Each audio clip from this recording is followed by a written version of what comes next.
O Atlético Mineiro está criando uma nova estrutura financeira para reforçar o caixa da sua SAF. E para entender por que isso é importante, vale começar lembrando que o São Paulo abriu esse caminho ano passado, quando usou um FDIC para antecipar as receitas. Agora é o Atlético que está adotando o mesmo modelo, mas com mais flexibilidade por já operar como SAF. Tá, calma, eu vou explicar. Primeiro, o que é um FDIC? Pensa assim.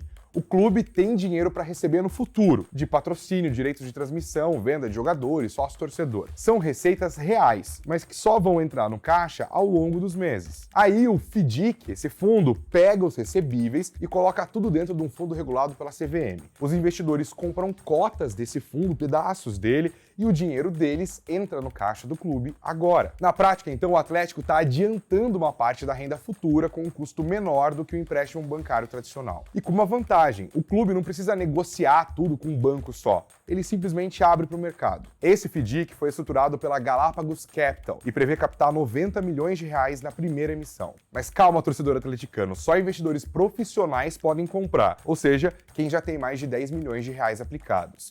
E todos compram sabendo exatamente quais receitas garantem o fundo. Esse ponto fica ainda mais relevante quando a gente olha para quem compõe a SAF do Galo. A SAF do Galo foi criada em 2023, quando 75% do futebol foi vendido para a Galo Holding, aquela sociedade formada pelos 4 R's. São o Rubens e o Rafael Menin, o Ricardo Guimarães e o Renato Salvador. Eles já sustentavam financeiramente o clube e aí formalizaram isso via SAF. Logo depois entrou outro acionista que estava bem famoso, Daniel Vorcaro, então dono do Banco Master, que investiu cerca de 300 milhões de reais e ficou com um pouco mais de 20% da SAF. Esse investimento virou foco de investigação do Ministério Público e da PF. Segundo a Polícia Federal, a origem dos recursos passou a ser apurada por suspeita de lavagem de dinheiro e ocultação do patrimônio. Aí o Vorcaro foi removido do conselho da SAF, mas a participação societária dele continua lá, eu até falei sobre isso num outro vídeo. Somando tudo, desde 2023, então estou falando dos aportes dos controladores, da entrada do Vorcaro, da reorganização das dívidas, da construção da Arena MRV e agora o FDIC, o Atlético já movimentou mais de R$1 bilhão